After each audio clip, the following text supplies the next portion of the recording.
muchas gracias nuevamente por su compañía aquí en La Silla Rota. Estamos conversando con el nuevo presidente de la mesa directiva de la Cámara de Diputados, el diputado por el PAN, José González Morfín. José, muchas gracias nuevamente por tu presencia aquí. Hay una percepción hacia afuera de la Cámara de Diputados en particular, en el sentido de que el PRI con sus aliados tiene mayoría para sacar adelante una reforma de ley, una nueva ley. No así reformas constitucionales que necesitan las 2/3 partes de la Cámara. Pero ante este escenario de una ola de nuevas leyes, de reformas a distintas legislaciones, electoral, energética misma, etcétera, ¿cuál debe ser la postura del PAN? ¿Cuál debe ser la postura de la oposición al actual gobierno, especialmente en la Cámara de Diputados, donde el PRI podría sacar una votación por sí mismo?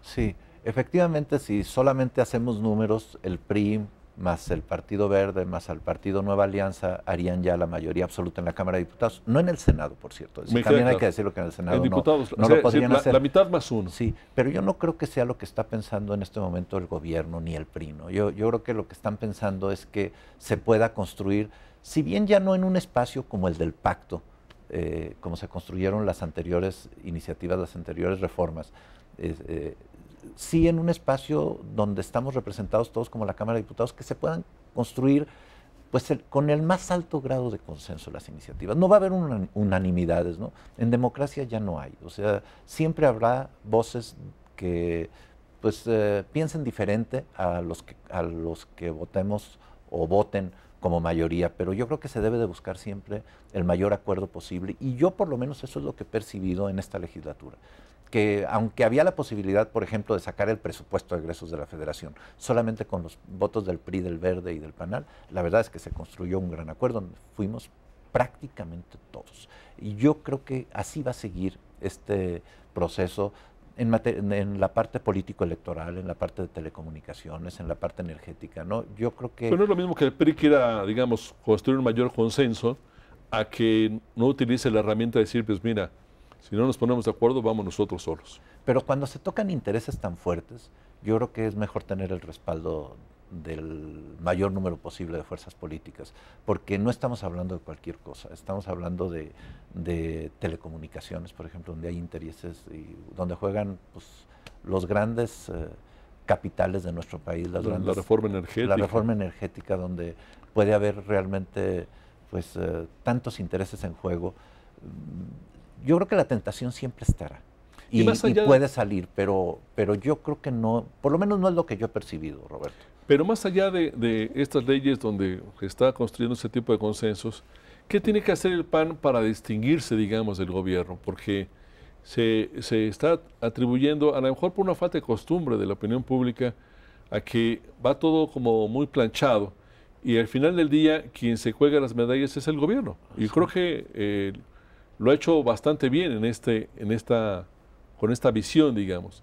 Si uno está pensando en las elecciones del próximo año para los partidos de oposición, uno se preguntaría, ¿la opinión pública, el ciudadano está registrando que el PAN y el PRD tienen un proyecto independiente, digamos, un proyecto crítico, opositor, o su tarea va a seguir siendo subirse al carro del PRI para aprobar las reformas que yo sé que han participado los partidos de oposición, pero que al final del día la gente percibe que el Pacto por México, todo este ejercicio, es una tarea del gobierno del presidente Peña Nieto? Sí, pareciera así, pero yo creo que el PAN en la oposición o en el gobierno debe de hacer todo el esfuerzo posible por construir lo que consideramos siempre que es lo mejor para México.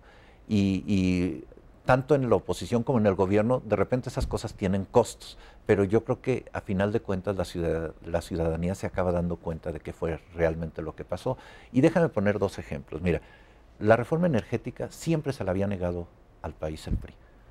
Hicimos muchos intentos, están documentados, y nunca pudimos avanzar. Con los presidentes Fox y Calderón con Calderón.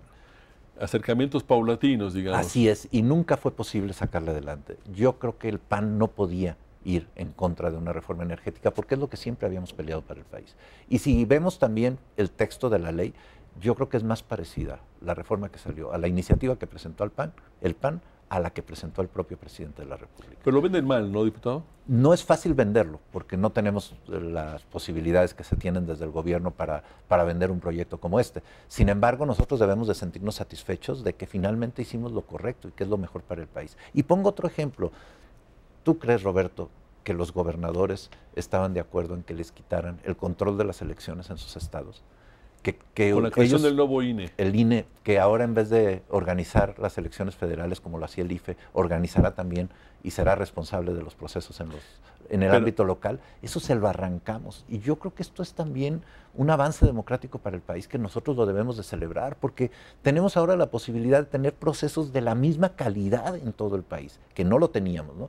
Porque así como había institutos locales electorales que cumplían cabalmente con su función y con su autonomía, había otros totalmente cooptados y controlados por los gobiernos, tanto institutos como tribunales. Entonces, esto es una oportunidad para el país que no podemos soslayar, ¿no? En Acción Nacional hay, diputado, voces en el sentido de que habría que tener mayor independencia de imagen respecto del gobierno, ser más claramente un partido opositor. Yo acabo de ver unas encuestas para la Ciudad de México, donde el PAN ha tenido una pésima suerte en los últimos 17 años, y en esas encuestas, con vistas a las elecciones del próximo año para jefes delegacionales, diputados federales, por la capital del país, el PRI va creciendo, seguramente en reconocimiento al aprecio que genera el gobierno Peña Nieto, porque tampoco veo al PRI haciendo muchas cosas en la Ciudad de México.